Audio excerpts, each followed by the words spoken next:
दिल्ली विधानसभा चुनाव में बुधवार को सभी 70 विधानसभा सीटों पर 60% से अधिक मतदान हुआ। इस चुनाव में सबसे ज्यादा मतदान नॉर्थ ईस्ट दिल्ली की मुस्तफाबाद सीट पर हुआ, जहां लगभग 67% वोट पड़े। वहीं सबसे कम 47.40% मतदान सेंट्रल दिल्ली की करोलबाग सीट पर हुआ। पिछले 3 विधानसभा चुनावों के मुकाबले इस बार कुल मतदान प्रतिशत कम रहा। 2020 के मुकाबले वोटिंग में 2% की गिरावट आई है।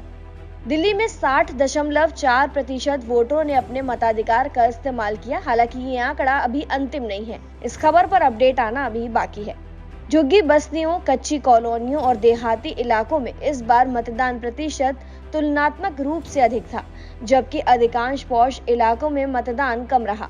2013 में 65.63%, 2015 में 67.12% और 2020 में 62.59% मतदान हुआ था। 3 बार दिल्ली में आम आदमी पार्टी की सरकार बनी है।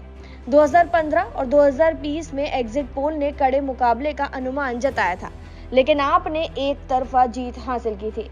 इस बार भी एग्जिट पोल बीजेपी और कुछ आपको आगे बताते हैं।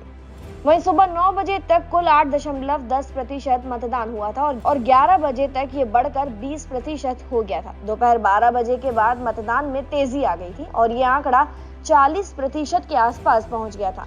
शाम 5 बजे तक कुल 57.9% मतदान हुआ था और शाम 6 बजे तक की अगर बात करें तो ये आंकड़ा 60.40% तक पहुंच गया।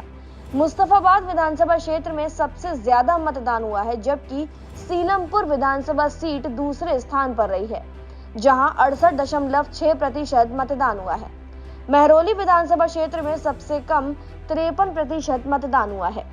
2020 के विधानसभा चुनाव में सबसे अधिक मतदान बल्ली महाराज विधानसभा क्षेत्र में 71% हुआ था।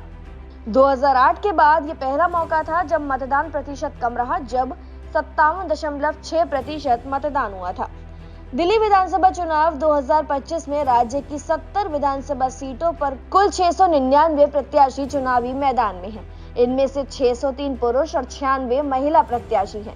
इसके साथ ही दिल्ली में कुल मतदाताओं की संख्या 1,56,14,000 है। इनमें से 83,76,173 पुरुष और 72,36,560 महिला मतदाता हैं, जबकि 1,267 थर्ड जेंडर मतदाता हैं। 5 फरवरी को कुल 13,033 मतदान केंद्रों पर मतदान के बाद 8 फरवरी को चुनाव के नतीजे घोषित कर दिए जाएंगे। अब आम आदमी पार्टी चौथी बार चुनाव जीतने की उम्मीद कर रही है और बीजेपी की नजर 27 साल बाद दिल्ली की सत्ता में वापसी पर है। ऐसे में उत्तर भारत पर एक नजर डालें तो सभी राज्यों में बीजेपी के लिए दिल्ली सबसे मुश्किल पड़ती दिखाई देती है। लगभग 3 दशक से बीजेपी दिल्ली की सत्ता से दूर है और इस दौरान बीजेपी ने उत्तर भारत के सभी राज्यों में गठबंधन या फिर अकेले दम पर सरकार बनाई है। ऐसे में दिल्ली बीजेपी के लिए काफी ज्यादा महत्वपूर्ण है। फिलहाल के लिए इस जानकारी में इतना ही। तमाम खबरों के लिए जरूर सब्सक्राइब करें भारत एक्सप्रेस।